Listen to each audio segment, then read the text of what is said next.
पिछले एपिसोड में हमने देखा था कि जब जियांग और फेंग तियानशुई सिटी वापस जा रहे थे, तब रास्ते में युनज़ुएन ने उन्हें अपने सैनिकों के साथ चारों ओर से घेर लिया था।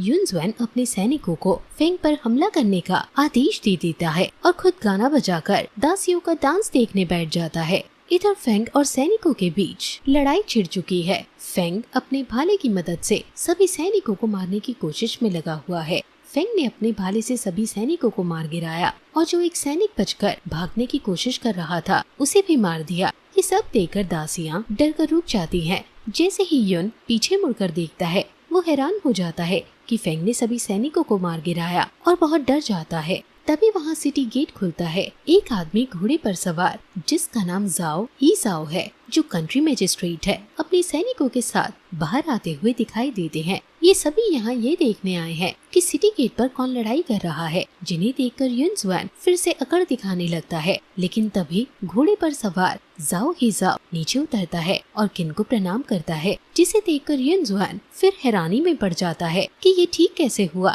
जाओ सभी को बताता है कि किन फेंग उनके बहुत खास है और जो उन पर हमला करने की कोशिश करेंगे वो लैंशन कंट्री का भी दुश्मन बन जाएगा। ये देखकर युनज़ुएन डर जाता है, लेकिन फिर भी हार नहीं मानता और अपनी मदद के लिए मास्टर जिन को बुला लेता है। युनज़ुएन मास्टर जिन से फेंग की शिकायत लगाने लगता है, लेकिन मास्टर जिन खुद फेंग को सामने पाकर डर जाता है और युनज़ुएन को थप्पड़ मारकर खुद फेंग के पैरों में बैठ जाता है। ये देखकर युनज़ुएन फिर से डर जाता है। फेंग युनज़ुएन के पास जाकर उसे बताता है कि देखो, ये है मेरा स्टेटस। युनज़ुएन फिर खड़ा होता है और अपने डेथ साइट नाम का हथियार निकाल लेता है। फेंग भी भाला लेकर आ जाता है। लड़ते हुए फेंग को समझ आता है कि युनज़ुएन के पास फर्स्ट रेट जादुई हथियार है। अब दोनों के बीच घमासान लड़ाई हो रही है। जैसे ही युनज़ुएन हारने वाला होता है, वो फेंग पर एक जोरदार वार करता है और फेंग एक नई दुनिया, जिसका नाम द रियलम ऑफ डेथ है, वहाँ पहुँच जाता है। ये युनज़ुएन की दुनिया है, जहाँ अब युनज़ुएन फेंग पर हमला कर रहा है और उसे कह रहा है कि अब तुम यहाँ से कभी बाहर नहीं जा पाओगे। युनज़ुएन ने अब फेंग को अपनी शक्तियों से पकड़ रखा है, पर जैसे ही वो फेंग पर वार करने जाता है, फेंग अपने आसपास एक शील्ड बनाकर खुद को बचा लेता है, जिसे देखकर युनज़ुएन बहुत हैरान हो जाता है। अब फेंग युनज़ुएन को अपनी दुनिया में ले जाता है, जहाँ युनज़ुएन फेंग की उंगली के बराबर की साइज का भी नहीं है और फेंग उसे अपनी एक उंगली से मार गिराता है। अब ये वापस सिटी गेट पर आ गए। युनज़ुएन अब फेंग के पैरों में पड़ जाता है और उसे न मारने की विनती कर रहा है, लेकिन फेंग उसे कहता है कि मैं तो तुम्हें वैसे भी नहीं मारने वाला हो। फेंग जाओ को बताता है कि अगर युनज़ुएन मारा गया तो युन फैमिली कियानजिन पवेलियन से दुश्मनी बना लेंगे। साथ ही वो कहता है कि युन फैमिली का ब्लड इविल से बहुत छोटा रिश्ता है, हम युन फैमिली को पकड़कर ब्लड इविल्स तक पहुंच सकते हैं।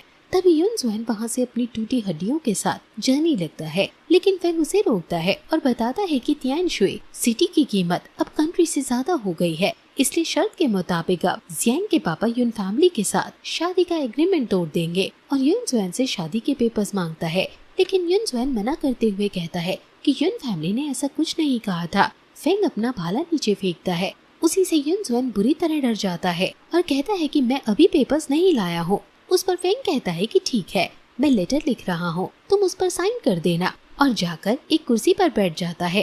फेंग फिर युनज़ुएन को चिढ़ाने के लिए कहता है कि पहले मैं शादी तोड़ने का लेटर लिखूंगा, फिर तुम्हारा बर्खास्त का लेटर, लेकिन हर लेटर मैं 5000 चांदी के सिक्के के बदले में लिखूंगा। जिसे सुनकर युनज़ुएन बहुत घबरा जाता है और कहता है कि ये तो बहुत महंगा है। फेंग उसे कहता है कि अगर सिक्के नहीं है तो कोई और चीज दे दो, और फिर सौदे में वो युनज़ुएन का पहना हुआ सब कुछ उससे ले लेता है।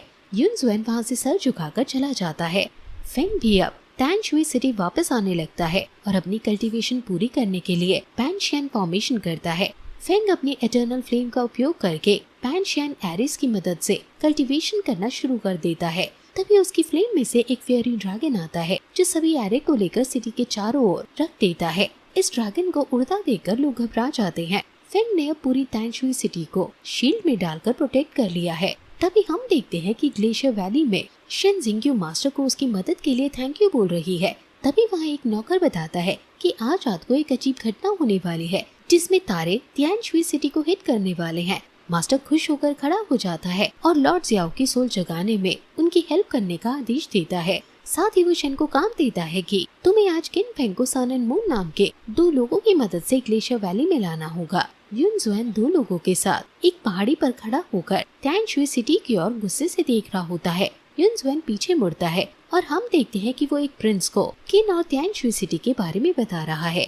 अब शाम ढल रही है, तारे अपनी दिशा बदल रहे हैं, जिससे एक स्मॉल वर्ल्ड बनने वाला है। एक आदमी जिसका नाम एल्डर तियान हाओ है, वो अपनी उंगलियों पर समय को जांचने की कोशिश कर रहा है और तभी वो अपने शिष्य जाओ देलिन, जिसको किंग फेंग ने अपनी बहन यिन गैरे दी थी, उसे यहाँ से निकालने का आदेश देता है। देलिन यिन गैरे से कहता है कि तुम डरो मत, मैं तुम्हारी रक्षा करूँगा। लेकिन यिन गैरे उदास है। वो सोच रही है क्या फेंग भी स्मॉल वर्ल्ड में आएगा। फेंग घर की छत पर खड़ा है और स्मॉल वर्ल्ड के संकेतों को देखकर हैरान है। उसे आभास होता है कि ये तो कुछ वैसा ही है जैसा जाओ से लड़ाई के वक्त था। तभी पीछे शेन जिंग्यू सन और मून के साथ वहाँ आती है और किन फेंग को तियानशुई सिटी खत्म होने की चेतावनी देती है। किन भी उसे पलटकर जवाब देता है। अब शेंग और फेंग के बीच टक्कर की लड़ाई छिड़ जाती है। शेंग फेंग को गिरा देती है और उस पर फिर से वार करने को आगे बढ़ती है, लेकिन फेंग अपनी शक्ति का इस्तेमाल करके उसे अपनी दुनिया में पहुंचा देता है। शेंग ये देखकर हैरान है। फेंग अपनी इटर्नल फ्लेम का इस्तेमाल से शेन को बंदी बना लेता है। फेंग शेन को मारने ही वाला होता है कि तभी शेन को वापस खींच लेती है। शेन अब सन और मून को फेंग पर हमला करने का आदेश देती है। फेंग अपने भाले से उन्हें रोकने की कोशिश करता है, लेकिन नहीं रोक पाता और गिर जाता है। फेंग को पता है कि उनकी पार्स अभी पीक पर हैं और वो अभी उनसे नहीं लड़ पाएगा, इसलिए अब वो पार फॉर्मेशन का उपयोग करता है, जिसे देखकर पहाड़ी पर बैठे प्रिंस उसकी सराहना करते हुए कहते हैं कि ये तो बड़े लेवल की फॉर्मेशन भी करना जानता है। फेंग अपनी पार से उन्हें मार गिराता है। शेन ये देखकर डर जाती है और वहाँ से भाग जाती है। तभी वहाँ एक बड़ा धमाका होता है, जिसे देखकर फेंग हैरान हो जाता है और देखता है कि आसमान से बहुत सारे आग के गोले तियानशुई सिटी के ऊपर गिर रहे हैं। ऊपर आसमान में यिन गैरे और एल्डर तियान हाओ ये देखते हुए हैरान है कि किसी ने स्मॉल वर्ल्ड की जगह को बदल दिया है और ये कैसे संभव है। यिन गैरे फेंग को देखती है और ऊपर से कूदने की कोशिश करती है, लेकिन जाओ देलिन और एल्डर तियान हाओ उसे रोक लेता है। एल्डर तियान हाओ यिन गैरे के पीछे चला जाता है। ये देखकर देलिन हैरान हो जाता है। उनके पीछे सारे सैनिक भी एक एक करके निकल जाते हैं। अब तियानशुई सिटी के लोग घबराकर इधर उधर भाग रहे हैं और प्रिंस ऊपर पहाड़ी से सब देख रहे हैं। स्मॉल वर्ल्ड अब पास आ रहा है। भीड़ में एक छोटी बच्ची रो रही है। सब अपनी जान बचाने के लिए भाग रहे हैं। आग की गोली आसमान से गिर रही हैं। यिन गैरे और जाओ देलिन भी इससे बचने की कोशिश कर रहे हैं। सिटी में सब कुछ बिखर रहा है। तभी हम देखते हैं कि कोई एल्डर तियानशुई पक्षी पर बैठकर आता है और डिफेंसिव एरिस की मदद से एक शील्ड का फॉर्मेशन करता है, जिससे आसमान से गिर रहे आग के गोले धरती तक नहीं पहुंच पाए। देलिन, यिन गैरे और तियान हाओ मिलकर अपनी शक्तियों का पूरा इस्तेमाल कर रहे हैं। यिन गैरे अपने भाई को याद कर रही है कि तभी वहाँ फेंग आ जाता है। यिन गैरे फेंग को देखते ही भावुक हो जाती है और उसे गले मिलने लगती है। देलिन ये सब देख रहा है। फेंग अब सबको बताता है कि स्मॉल वर्ल्ड बहुत जल्द आने वाला है, इसलिए वो सभी को तियानशुई सिटी छोड़ने का कहता है। यिन गैरे फेंग को भी साथ चलने को कहती है, लेकिन फेंग मना कर देता है। देलिन फेंग को बताती है कि तुम्हारी बहन तुम्हारे बिना नहीं जाएगी, मैं यहाँ उसी की रक्षा के लिए आया हूँ। तभी एल्डर तियान हाओ उसे रोक देता है और फेंग से चलने की रिक्वेस्ट करता है। फेंग यिन गैरे को समझाता है और उसे एल्डर तियान हाओ के साथ जाने को कहता है। यिन गैरे फेंग की बात मान लेती है। तियान हाओ सिटी से जाने का ऐलान करते हैं। तियान हाओ अब फेंग से विदा लेकर यिन गैरे को अपने साथ सिटी से बाहर ले जाते हैं। उनके पीछे देलिन भी वहाँ से चला जाता है। अब फेंग निश्चिंत होकर स्मॉल वर्ल्ड को रोकने के लिए निकल जाता है। युनजुएन हैरान है कि फेंग अकेले स्मॉल वर्ल्ड को कैसे रोकेगा। प्रिंस का असिस्टेंट भी मजाक उड़ाते हुए कह रहा है कि युआन रेलम के शक्तिशाली लोग भी ये सब नहीं कर सकते, ये कैसे करेगा। आसमान से आग की गोले लगातार गिर रही हैं। एक औरत रास्ते पर सबको मदद के लिए पुकार रही है। फेंग अब अपनी सोल पास का उपयोग करके पैनशैन प्रोटेक्शन बनाकर सिटी को शील्ड से कवर कर देता है, जिससे आग के गोले धरती तक ना पहुंच पाएं। लेकिन स्मॉल वर्ल्ड अभी खत्म नहीं हुआ है।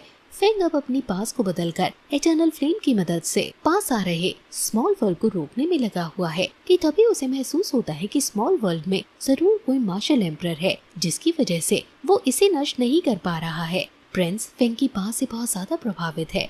वो अपने असिस्टेंट से कहते हैं कि अगर फेंग इस स्मॉल वर्ल्ड के अटैक से बच गया तो फेंग उसके लिए बहुत काम का साबित हो सकता है। इधर फेंग अब डिसाइड करता है कि उसे स्मॉल वर्ल्ड की डायरेक्शन को बदलना होगा, जिससे तियानशुई सिटी बच सके। इसलिए फेंग स्मॉल वर्ल्ड की डायरेक्शन तियानजीवो की तरफ कर देता है। जैसे ही वो ये करता है, वहाँ 4 बड़ी आग की रिंग्स बन जाती हैं, जिसमें से तेज रोशनी बनती है। और जैसे ही स्मॉल वर्ल्ड उससे टकराता है वो उसके एक दो रिंग्स को तोड़ देता है। नीचे खड़े लोग फेंग को हिम्मत देते हैं। फेंग और तियानशुई सिटी को मुसीबत में देखकर युनजुआन और शेन बड़े ही खुश हैं। यंग गैरे और फेंग बहुत परेशान है। डेलिन भी फेंग को मारने का इंतजार कर रहा है जिससे वो उसकी बहन यंग गैरे को अपना बना सके। दूसरी तरफ स्मॉल वर्ल्ड सभी रिंग्स को तोड़ देता है, लेकिन फेंग दोबारा शक्तियों का इस्तेमाल कर ही रहा होता है कि तभी स्मॉल वर्ल्ड में से एक किरण फेंग के शरीर पर लगती है जिससे उसके अंदर जो किन फेंग की आत्मा थी वो अलग हो जाती है। किन फेंग की आत्मा बाहर आकर स्मॉल वर्ल्ड को अपने हाथों से रोकती है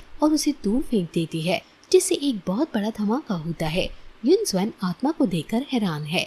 यंग गैरे और सभी सिटी के लोग बहुत खुश हैं कि सभी बच गए और सब सुरक्षित हैं। डेलिन लेकिन खुश नहीं है क्योंकि फेंग अभी भी जिंदा है। शेन गुस्से में लड़खड़ाती हुई खड़ी होती है और वापस आने की धमकी देकर चली जाती है। युनजुआन भी अपने सैनिकों को लेकर वहां से निकल जाता है और ये एपिसोड यहीं खत्म हो जाता है।